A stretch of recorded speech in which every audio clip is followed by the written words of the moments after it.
নমস্কার, আমার নতুন চ্যানেল ব্যানার্জি হেসেলে আমি নতুন একটা রান্না নিয়ে চলে এসেছি। মা ঠাকুমার হারিয়ে যাওয়ার রেসিপি, শাপলা চিংড়ির টকঝাল ভর্তা। তো সেইটি রান্না করার জন্য কি কি উপকরণ লাগছে তো সেটা একবার দেখি। শাপলা 2 আটি, সর্ষের তেল, কালো জিরে, চেরা কাঁচা লঙ্কা, রসুন কুচো, 2টি পেঁয়াজ কুচি, চিংড়ি মাছ 250 গ্রাম মতো, আদা রসুন বাটা, ধনে জিরের গুঁড়ো মেশানো আছে এতে 1 চামচ ধনে জিরের গুঁড়ো, হলুদ গুঁড়ো 1-1.5 চামচ, কাশ্মীরি লঙ্কার গুঁড়ো আর এমনি নর্মাল লঙ্কার গুঁড়ো মেশানো আছে, নুন স্বাদ মতো, লেবু একটা গোটা পাতিলেবু। শাপলাটি রান্না করার জন্য একটা কড়াই বসিয়ে কিছুটা জল দিয়ে তার মধ্যে শাপলাগুলোকে দিয়ে দেবো একটু নুন দিয়ে। আর শাপলা রান্না করার সময় নুনটা মাথায় রাখতে হবে, খুব বেশি পরিমাণে দেওয়া হবে না, কারণ শাপলাটা রান্না হওয়ার সময় পুরো কমে গিয়ে একদম নুনে পোড়া হয়ে যাবে, না হলে নুনটা খুব সামান্য দিতে হবে। 5 মিনিট সেদ্ধ হওয়ার পর একটু নরম হলে জল ঝরিয়ে তুলে রাখবো। কড়া বসিয়ে দিয়েছি, কড়াটা গরম হয়ে গেছে। এবার আমি ঢেলে দেব সর্ষের তেল কিছুটা পরিমাণে। এইবারে আমি পরিষ্কার করে ধুয়ে রাখা নুন হলুদ মাখিয়ে চিংড়ি মাছটা এর তেলের মধ্যে দিয়ে দেবো।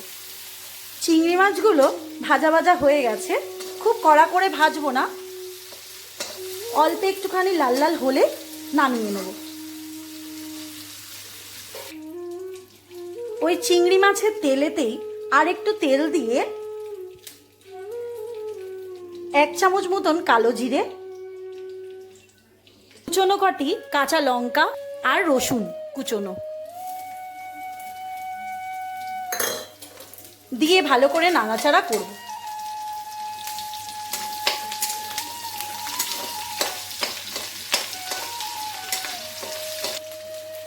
দুটো কেটে রাখা পেঁয়াজ কুচি দিয়ে দেবো।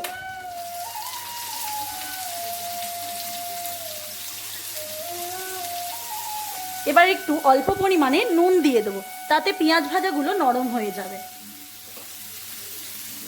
নুনটা খুব সাবধানে দিতে হবে যাতে না আমাদের নুনটা বেশি হয়ে যায়।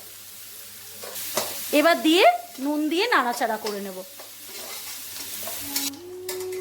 পেঁয়াজটা ভাজা ভাজা হয়ে গেছে, পেঁয়াজের রং পরিবর্তন হয়ে লাল রং হয়ে গেছে। এইবারে এর মধ্যে 1 চামচ আদা রসুন বাটা দিয়ে দেবো, পেস্ট।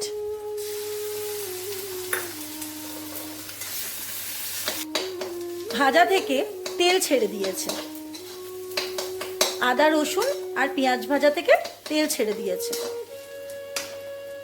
একটি পাত্রে 1 চামচ মতন হলুদ গুঁড়ো, 1 চামচ ধনে জিরের গুঁড়ো, কাশ্মীরি লঙ্কার গুঁড়ো আর এমনি নর্মাল লঙ্কার গুঁড়ো মিশিয়ে দেবো।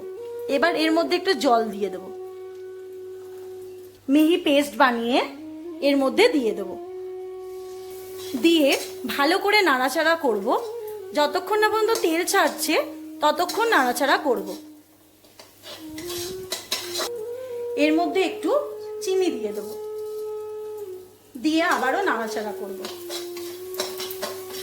সেদ্ধ করা জল ঝরানো শাপলা দিয়ে দেবো, দিয়ে ভালো করে নাড়াচাড়া করে নেব।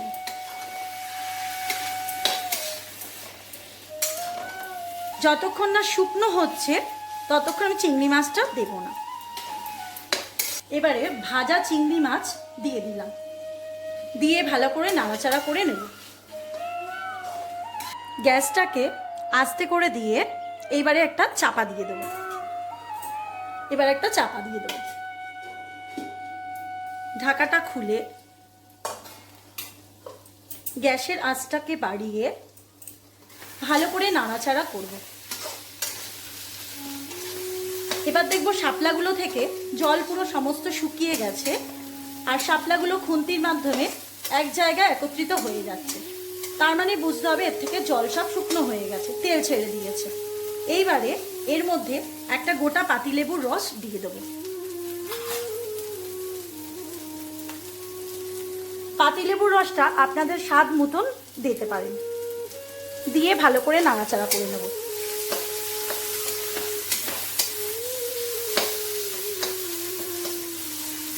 কড়ার নাড়ার পর দেখবো কড়াতে লেগে যাচ্ছে, তখনই বুঝতে হবে আমাদের শাপলাটা রেডি হয়ে গেছে।